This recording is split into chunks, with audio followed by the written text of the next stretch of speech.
Hey yo, so just back from a screening of Last Breath. Oh, it was kind of irritating. Just talking people all the way through. Really fucking annoying people. But the film, let's get to that. It is directed by Alex Parkinson, written by Michael LaFortune, David Brooks, and Alex Parkinson. The film is produced by Norman Golightly, Paul Brooks, David Brooks, along with Stuart LaMichelle,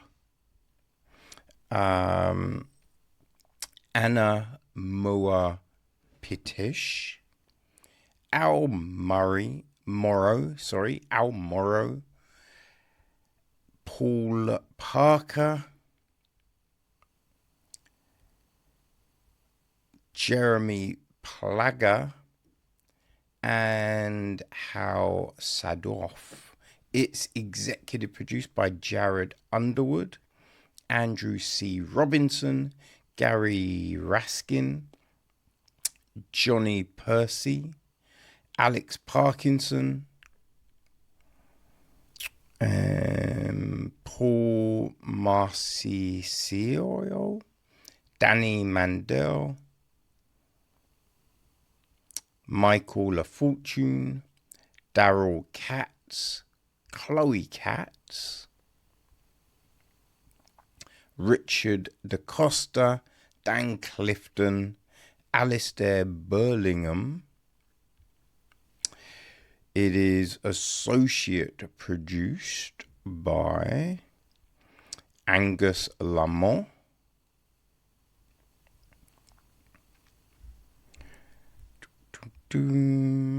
with line production from Shona Mackenzie, Wendy Griffin, Kathleen de Brincat, and co-production from Kelly Gallagher. Okay, so the music was handled by Paul Leonard Morgan. Nick Remy Matthews was on cinematography. It's all edited by Tania Godding. Casting, we've got Rory Oakey and Daniel Hubbard. Production design, Grant Montgomery. Santiago Grassi, Louise Vass, and Paul Wald all take care of art direction. Set decoration is Margaret Cullen. Vanessa Liu is costume design. Hair and makeup, we've got Ivica Stojovna, Molly Porter, and Jules Chapman. So, our cast, right? We have got Finn Cole as Chris Lemons. His fiancée, Morag, is played by Bobby Rainsbury. We've then got Duncan Alcott, played by Woody Harrelson. Dave Yusa, played by Simu Liu. There is the captain of the boat, Andrew Jensen, played by Cliff Curtis. We have his first officer, Hannah, played by MyAnna Buring. There's the DPO, played by Josef Atkins. We have got dive supervisor Craig, played by Mark Bonnar. There's the ROV pilot, Andrew, played by Connor Reed. We've got the B dive team, that's Stuart, played by Nick Bioden. Kirk, played by Riz Khan. Brad, played by Aldo Silvio. The sea dive team, there's Alex, played by Kevin Nudi. Paul, played by Claudio Baccu. And Nick, played by Brett Murray. We've got the sat tank technicians. That's played by Yoslav Muzi and Ramon Kalmari.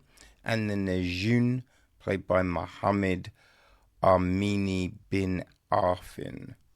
So the gist of the story is this, right? It's a heart-pounding film that follows seasoned deep-sea divers as they battle the raging elements to rescue their crewmate trapped hundreds of feet below the ocean's surface.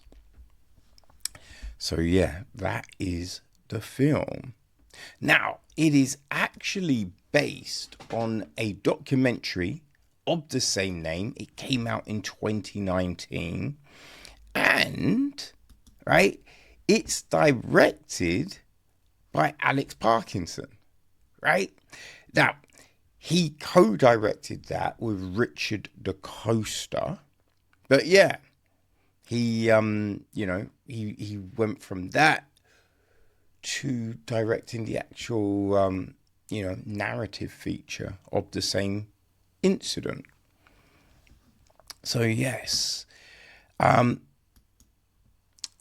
this film, right, it's definitely got tension. The tension is there.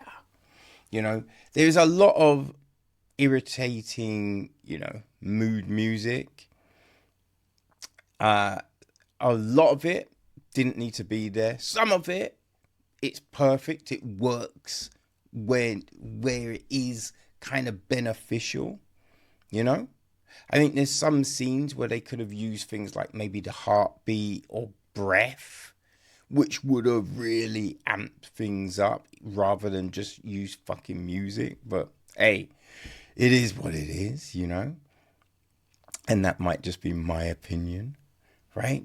Now, the frustrating thing for me with this, right, there's at the very start, there's a load of text on the screen.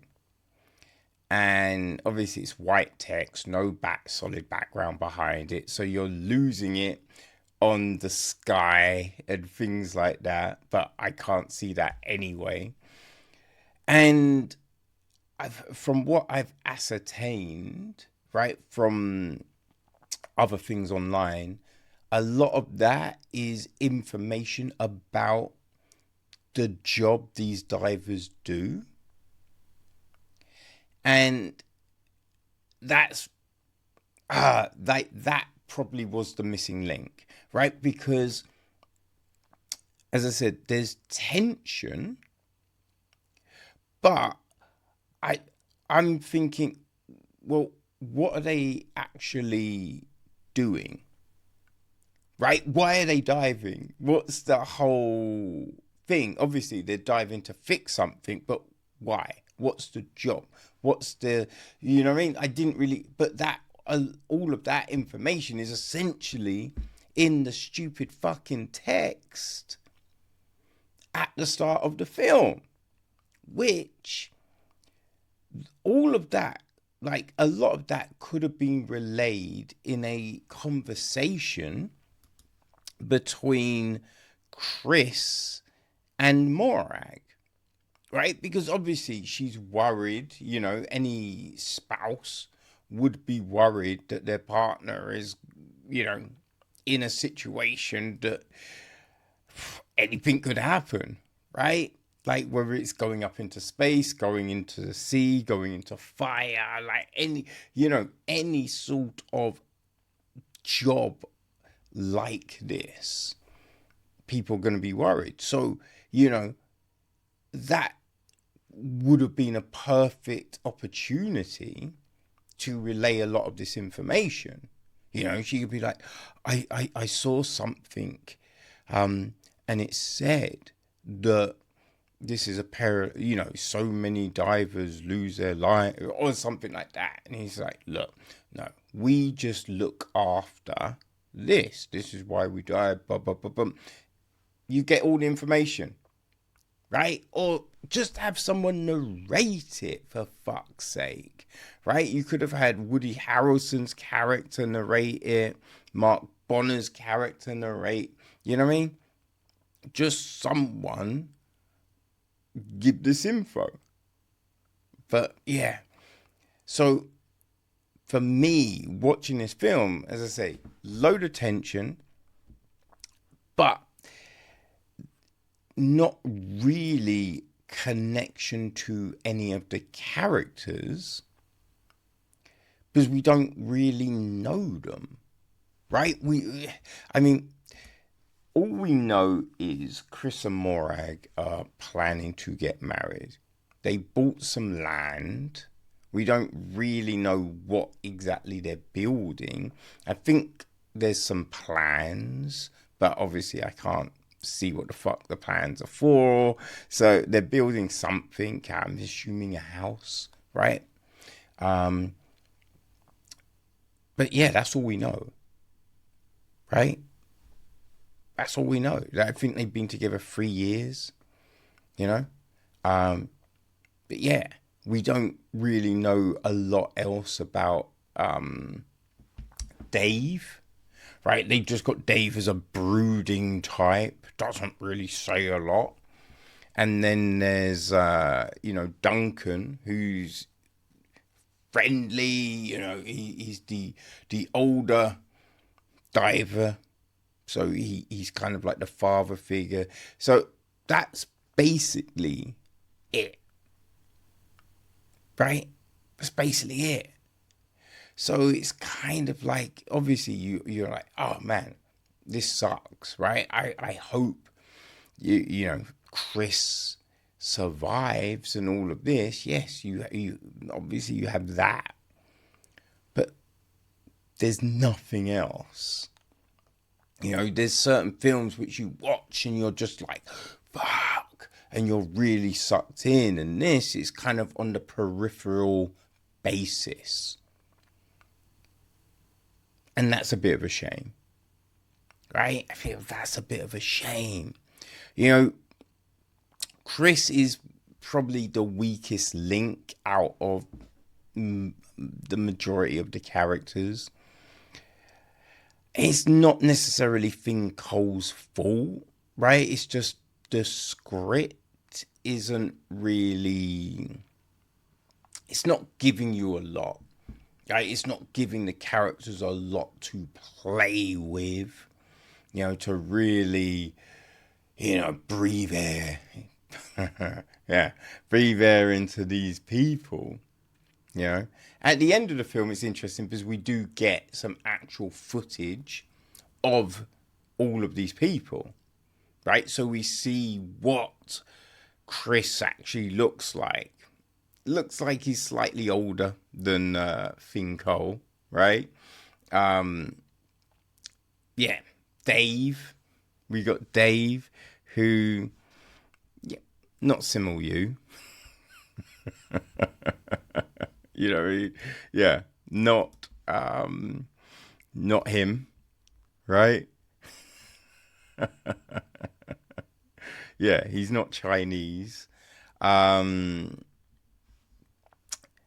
And yeah, Duncan doesn't really look like Woody Harrelson. But we see them, right? We see them at certain situations. So you kind of get, you know, oh, okay, so this is what they were like and blah, blah, blah, blah, blah, blah. So we get all of that. Wasn't that, I mean, that's kind of nice, right? That's kind of interesting. Yeah, like that, you know, as I said, we get some decent moments, like the filming of it, right? That all helps. You know, they try and bring you into what's going on and all of this. So, you know, the filming, set design, all of that does its job.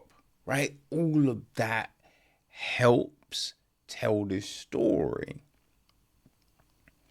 It is just, I think, the lack of information and depth to the actual characters themselves that, doesn't really help impact the film. I wonder if they're assuming everyone has seen the documentary.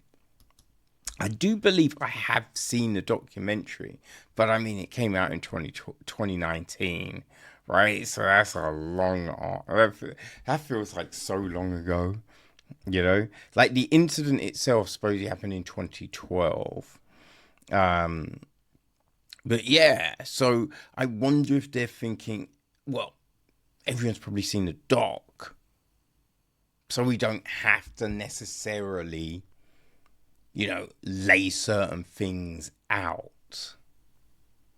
Which, again, the doc is 2019, so, even if everyone saw it, that was a while ago.